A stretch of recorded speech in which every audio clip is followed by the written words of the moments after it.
Hi hello అందరికీ. So ఈరోజు నేను విజిట్ చేసింది అయితే మాత్రం Rameswaram cafe. So this was the first time I visited Rameswaram cafe. So అందరూ పెడతారు కదా, ఏం బాగుంటుంది, గీ ఎక్కువ వేసేస్తాడు, బాగోదు. సో దానివల్ల నేను అసలు విజిటే చేయలేదు. ఎందుకో వెళ్ళాలనిపించింది, సర్లే ఒకసారి ట్రై చేద్దాం అని చెప్పి అలా ఒకసారి ఈవినింగ్ వెళ్ళా. సో ఏమనిపించింది అంటే, పర్లేదు విజిట్ చేయొచ్చు, ఏం చేయలేం. మరి గీ ఇష్టపడే వాళ్ళకైతే మాత్రం చాలా బాగా నచ్చుతుంది, ఇష్టపడలేని వాళ్ళకైతే మాత్రం అసలు నచ్చదు. సో ఎన్ని చెప్పినా గీ అనేది మాత్రం వేస్తాడు. సో మేము ఆర్డర్ చేసింది గీ పొడి కారం ఇడ్లీ. సో ఇడ్లీలో గీ వేసాడా, గీ ఇడ్లీ వేసాడా తెలియలేదు, బట్ తిన్నాం. ఏమన్నా సరే గీ వేస్తూనే ఉంటారు కదా. తర్వాత పెసరట్టు, ఆ తర్వాత మసాలా దోశ. నాకైతే మసాలా దోశ చాలా బాగా నచ్చింది. సో పెసరట్టు సక్సెస్ఫుల్లీ అంతేం అనిపించలే, నాకేమంత కంప్లీటెడ్. లైక్ అనిపించలేదు.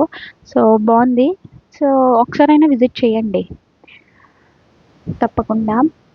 బాగుంది. అండ్ నేను ఇవన్నీ ఎందుకు తీసాను, హ్యాండ్ వాష్, వాటర్ ఇవన్నీ ఎందుకు తీసాను అంటే లెంత్ కోసం. సో ఫస్ట్ టైం కదా వీడియో చేయడం.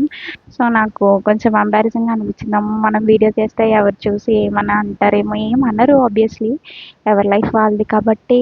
ఎందుకో నాకు ఫస్ట్ టైం వీడియో తీసినప్పుడు చిన్నదేదో అనిపించింది, అందుకే నేను ఎక్కువ ఇది చేయలేదు. సో ఇది కూడా నేను జస్ట్ వీడియో లెంత్ కోసం మాత్రమే ఇది కూడా చేశాను. సో పెడదామని కాదు, అలాగే నేను కూడా ఏం ఆర్డర్ చేయలేదు. కానీ కెఫే అయితే మాత్రం బాగుంది, ఒకసారైనా విజిట్ చేయండి. గీ వేయలేని ఐటమ్స్ కూడా ఉంటాయి, బట్ నేను అవి ట్రై చేయలేదు.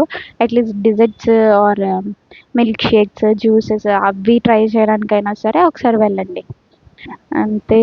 కానీ కాస్ట్ అయితే మాత్రం ఆబ్వియస్లీ మనీ ఉన్న వాళ్ళకి జస్ట్ నార్మల్ అనిపిస్తుంది. మిడిల్ క్లాస్కి వాళ్ళకైతే మాత్రం ఎందుకురా, 20 రూపీస్ టిఫిన్, 20 రూపీస్ తింటే చాలు, మనకు అది చాలు, సరిపోద్దని. ఒకసారి అయితే ట్రై చేయండి. But thank you for watching my video. Thank you so much, and please do subscribe my channel mostly. Thank you.